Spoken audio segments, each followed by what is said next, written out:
There is a good chance you have a dog bowl in your kitchen right now that a Purdue University study linked to roughly half of all bloat cases in giant breed dogs.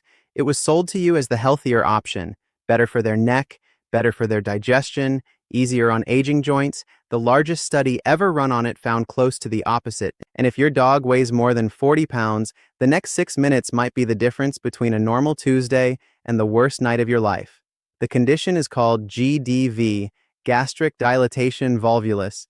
Most people just call it bloat, which is a terrible name for it because bloat sounds like gas and mild discomfort and something that passes. It does not pass. It's one of the fastest moving emergencies in all of veterinary medicine. A dog can be completely fine at dinner and dead before sunrise. So here's exactly what I'm covering. What actually happens inside your dog's body, because almost nobody explains this part correctly. The one feeding habit the research keeps pointing at, and the warning signs, so if this ever happens in your house, you already know what you're looking at. Let's start with what's actually killing them, because it isn't the stomach.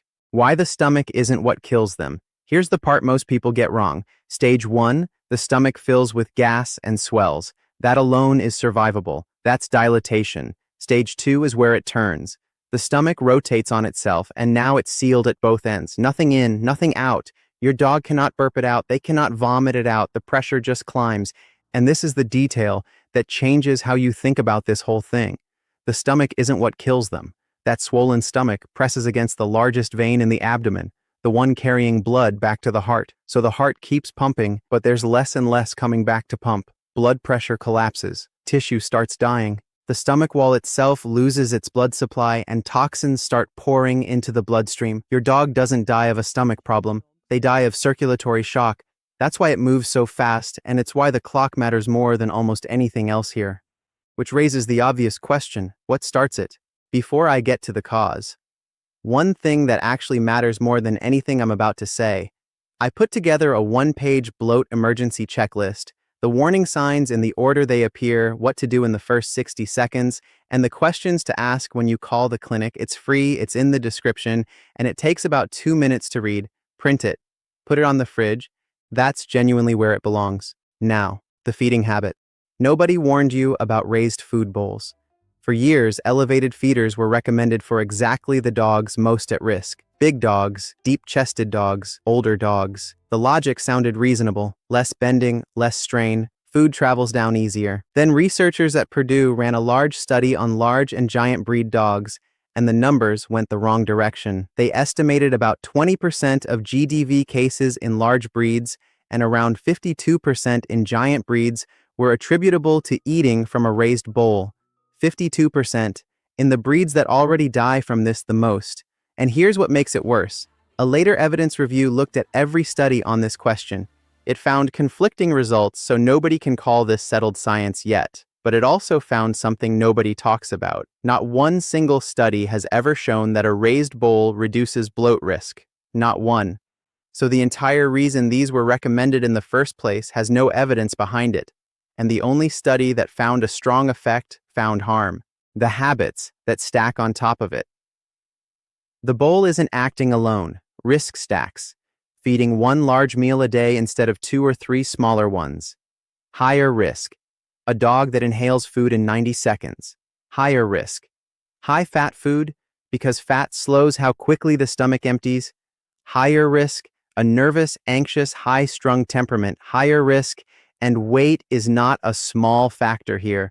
A UK study of over 77,000 dogs found that dogs over 40 kilos had nearly 150 times the odds compared to dogs under 10. Purebred dogs, 5 times the risk of crossbreeds. Now, the flip side, some things you've probably heard are simply not true. Dry food, grain, and soy protein have been blamed for decades, and research has disproven that. So if you've been switching foods out of fear, that fear was misplaced. What to change tonight? So here's what actually helps. Put the bowl on the floor, split meals into 2 or 3, slow the eating down with a puzzle feeder or a slow bowl, keep them calm around food, and talk to your vet about gastropexy, which is a surgical procedure that tacks the stomach in place. Without it, bloat comes back in as many as 75% of dogs that survive it once. The signs that mean you get in the car, restlessness and pacing they can't settle out of, heavy drooling, retching and heaving with nothing coming up. That one is the big one, a hard, swollen belly, usually worse on the left side, labored breathing, collapse.